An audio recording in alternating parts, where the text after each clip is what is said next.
lapad. Nag-tanong tomato, lapad siya nga bulag. Madilom kasi. Yan. Guys, sarap ng tuyo. Tuyo mo ha. Wala siya nandito. Amo ko nagluto ako ng tuyo. Wala siya. Tulog siya sa kwarto.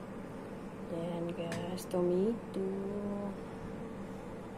Yung dalawang lapad na tira ko galing sa amin.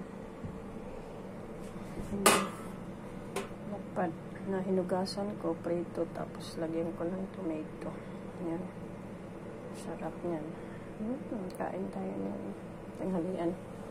Wala kasing ulam. Yan lang.